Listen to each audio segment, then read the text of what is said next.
Deputy CM Vijay Sinha, अब उनका सख्त अंदाज भी, उनका सख्त रवैया भी सुर्खियों में है। सम्राट चौधरी ने एक बानगी तो दिखा दी कि अगर सरकार चाह ले तो माफिया को अपने घरों में दुबकने के लिए मजबूर कर सकती है। जिस तरीके से अपने विभाग को संभालते ही वो गृह मंत्री से ज्यादा बुलडोजर मंत्री के तौर पर नजर आ रहे हैं, उससे माफियाओं के हौसले तो पस्त हैं। साथ ही अब विजय सिन्हा ने भी ये दोहरा दिया है कि अब तो माफिया की छाती पर बुलडोजर चलेगा। तो क्या योजना है विजय सिन्हा की? क्योंकि सम्राट चौधरी की रणनीति, उनकी योजना तो खुलकर के सामने आ गई है, लेकिन विजय सिन्हा जिस तरीके से अब तैयारी कर रहे हैं और साथ ही भू विवाद से संबंधित तमाम फाइलों को खंगाल रहे हैं, उससे ये मंशा साफ हो गई है कि आने वाले दिनों में कुछ बड़ा होने वाला है और दोनों डिप्टी सीएम कंधे से कंधा मिला करके बिहार की दशा और दिशा दोनों बदलने वाले हैं।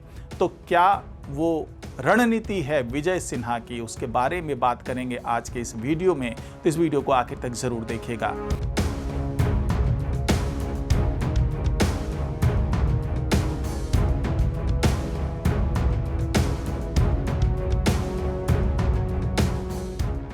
नमस्कार, मैं हूं डॉक्टर सुरजीत सिंह और आप देख रहे हैं वाईबीएन बिहार झारखंड। अगर आपने अभी तक इसे सब्सक्राइब नहीं किया है, सब्सक्राइब कर लीजिए और अगर आपको ये वीडियो अच्छा लगे तो इसको लाइक कीजिए, शेयर कीजिए और कमेंट जरूर कीजिए। तो सम्राट चौधरी तो एक तरफ अपनी जिद पर उतारू हैं, जिद भी अच्छी है। अगर बिहार को विकसित करना है तो माफिया के चंगुल से इसे निकालना ही पड़ेगा और इसी जिद के साथ विजय सिन्हा ने भी अपने तेवर दिखा दिए। उन्होंने लगातार अपनी विभागीय बैठकों के दौरान यह साफ कर दिया है कि चाहे वो अधिकारी हो, चाहे कोई कद्दावर नेता हो, किसी की भी नहीं चलेगी। अगर भू विवाद में किसी का भी नाम आता है तो उनके खिलाफ जीरो टॉलरेंस अपनाया जाएगा।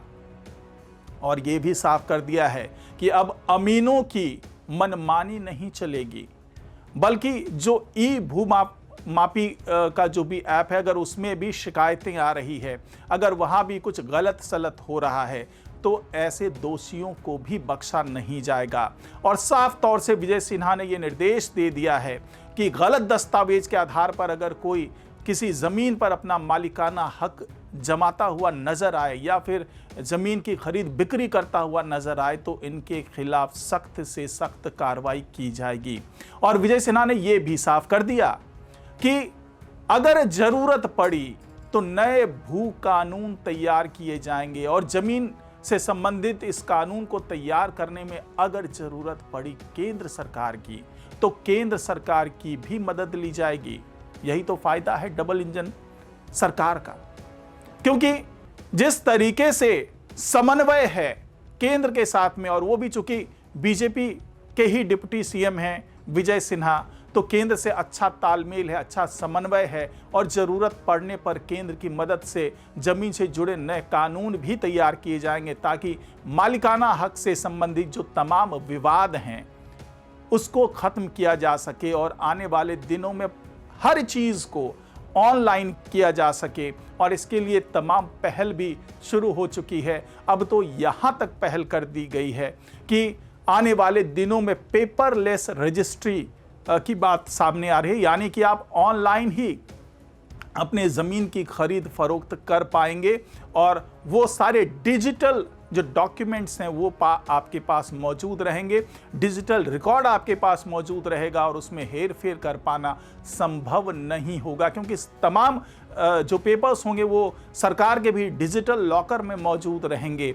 और कोई अगर गलत पेपर के आधार पर कोई गलत मालिकाना हक जता करके किसी भी ज़मीन की खरीद फरोख्त करना चाहेगा तो उनके खिलाफ सख्त कार्रवाई करने का प्रावधान किया जाएगा।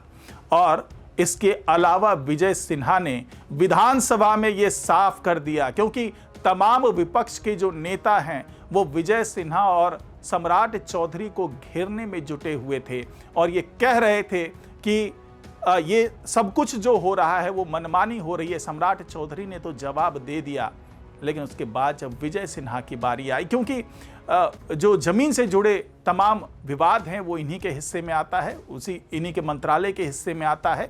तो उससे निपटने की तैयारी जिस तरीके से विजय सिन्हा कर रहे हैं, उससे भी पूरे विपक्ष में बौखलाहट है। और उस बौखलाहट के कारण जिस तरीके से शोर शराबा हुआ विधानसभा में, जिस तरीके से आवाज उठाई गई, तो उसके बाद ये साफ कर दिया विजय सिन्हा ने कि अगर किसी को बौखलाहट हो रही है, कोई इस पर आवाज उठा रहा है, तो ये साफ कर दें कि आने वाले दिनों में माफिया के छाती पर बुलडोजर चलाऊंगा। मैं शोर नहीं करूंगा, लेकिन जमीन पर उतर करके माफिया की छाती पर बुलडोजर चलाऊंगा और इसको कोई नहीं रोक सकता। ये दावा अपने आप में ये संकेत दे रहा है कि आने वाले दिनों में भी बुलडोजर का पहिया थमने वाला नहीं है। अब बुलडोजर की जो दिशा होगी वो भले बदलेगी, क्योंकि कानून व्यवस्था की जिम्मेदारी सम्राट चौधरी के हिस्से में है, लेकिन राजस्व मंत्रालय की बात कर लें या जमीन से जुड़े जो तमाम मामले होंगे, उसकी पूरी जिम्मेदारी विजय सिन्हा के पास है। और चूंकि दोनों डिप्टी सीएम के संबंध बड़े अच्छे हैं, दोनों एक ही पार्टी से आते हैं, दोनों की जिम्मेदारियां भले अलग अलग हो, लेकिन सुशासन के केंद्र में जिस तरीके से दोनों मौजूद हैं बिहार में, उससे ये भी कयास लगाया जा रहा है कि आने वाले दिनों में दोनों एक दूसरे की सहायता करते नजर आएंगे। जब विजय सिन्हा को इस जमीन से जुड़े विवादों को निपटाने में कानून व्यवस्था की मदद चाहिए होगी, उसका सहयोग चाहिए होगा, तो वहां पर सम्राट चौधरी आगे बढ़ करके उनकी मदद करेंगे। ये अपेक्षा भी है और ये जरूरत भी होगी। तो इसीलिए विजय सिन्हा अब चौड़े में आकर के ये कह रहे हैं कि अगर जरूरत पड़ी तो माफिया के छाती पर बुलडोजर चलाऊंगा, चाहे वो शराब माफिया हो, चाहे बालू माफिया हो, चाहे भू माफिया हो, किसी भी माफिया को छोड़ा नहीं जाएगा, बख्शा नहीं जाएगा, बल्कि उनकी छाती पर बुलडोजर चला दिया जाएगा। और इस तरह के अपने अंदाज से, अपने रवैये से वो ये साबित कर रहे हैं कि आने वाले दिनों में बुलडोजर की गति और तेज होगी। और अगर माफिया कोई भी संदिग्ध गतिविधि में लिप्त पाए जाते हैं तो उनके खिलाफ सख्त से सख्त कार्रवाई की जाएगी।